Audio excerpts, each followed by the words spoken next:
Today's video is about showing you how to fix this. Look at this. It's so blotchy and uneven.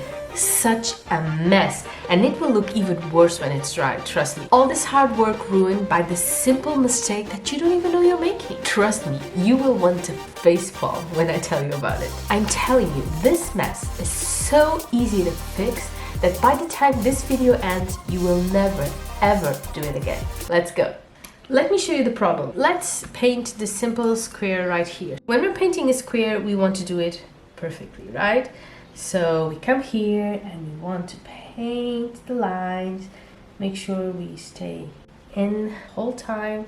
So we just go ahead and paint the outline first. Then we can fill it after we're done. And then after we've made the linings, we'll just start to fill it all up. We want to do every single gap, every nook and cranny to make sure it's all.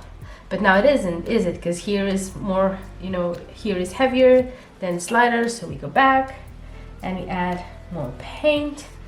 And then we notice that this isn't correct, so we're going to go here and here. And all of this is a big mistake. All we get right here is a really muddy, really uneven, really overworked square. And if your paper is cellulose paper, an expensive paper, every time you go back and you try to fix your mistake, you're actually ruining your paper with each brush stroke. And you can see, I am not even adding paint at this point. I'm just, either lifting the paint or just moving it around from one side to another. This is a big, hot mess, okay? It just sucks. So why is this happening? Why is this such a big problem? Because the minute you're adding paint to your paper, it's starting to dry. So when you go back and you paint over it, you're not painting over wet paint, you're painting over damp paint, which means the new paint will never truly blend with the first layer. It will just sit on top of it and look uneven, blotched, etc., etc. So, all your attempts will show clearly in the end result. You will get that awful cauliflower effect, you will get, uneven edges, and of course, backwash. Unless that's exactly what you want, in which case you're good. This is a perfectly natural mistake for us beginners to make. We're starting out, we're very, unsure of ourselves, of our brush strokes, so we do it, shyly, tentatively. We're not so sure what we're making. We can't really see the big picture, how it will all look, so we're trying, and that shows. So every time we are indecisive about it and we go back and forth, that shows. So here's what we need to do instead. The first step is preparing our colors beforehand and testing them out. So we get a piece of paper, some leftover paper like I've got right here, and we just start testing our colors. This is also very important. This is even more important actually if you want to mix your colors. So here's the color, completely unaltered.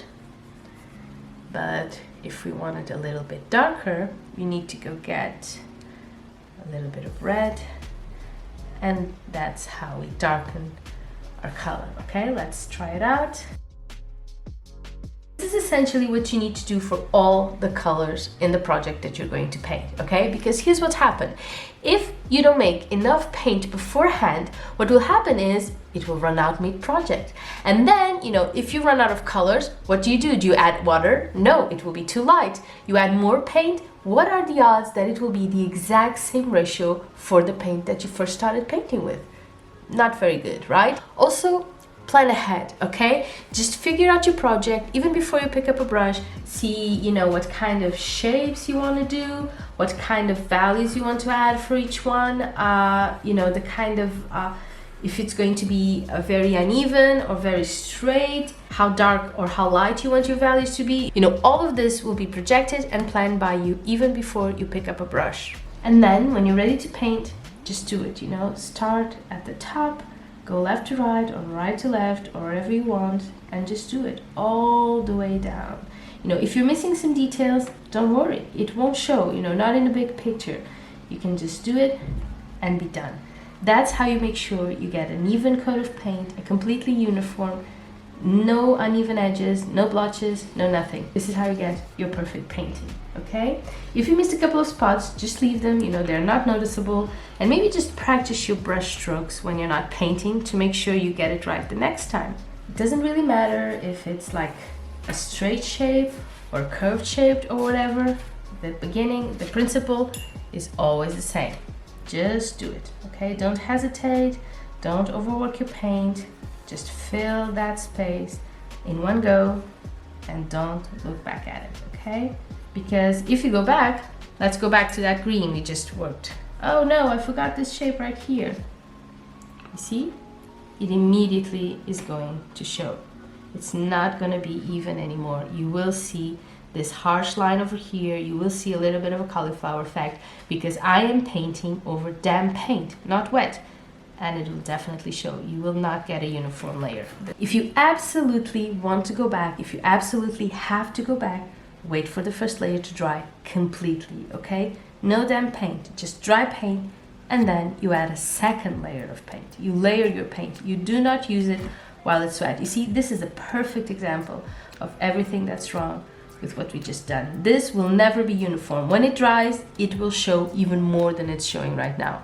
This will never work. And you know what? This is also a really good exercise in confidence, you know, in painting confidently and just going at it, you know, just do it, start and finish, no hesitation, no shyness, no little strokes here and there, just do it confidently and it's a lot more fun, trust me. Okay, I've shown you how to do it in little spaces, you know, in tiny little objects. Let me show you how I do it in a full page, okay? I'm going to do a full uniform page of paint using the method I have just explained to you to show you how easy this can be and how absolutely incredible the outcome is, okay?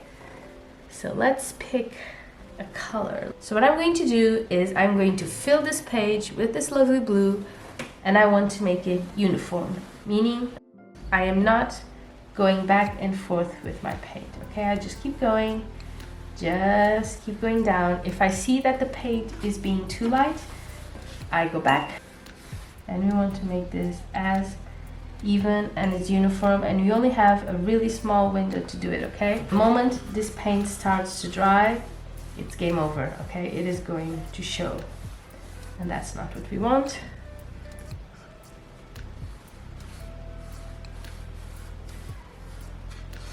I know it's very tempting to go up and correct it, okay? Don't. Leave it as is. You can even do it like this to make sure that paint comes down. Now I've done this real quick, of course, I could have been more perfect, but this is just to show you how uniform this gets if you just do it confidently, start at the top and at the bottom, and there you have it. Give it a try. This is actually a wonderful exercise for beginners like us, and tell me how it did, okay? And I'll see you soon. Bye bye.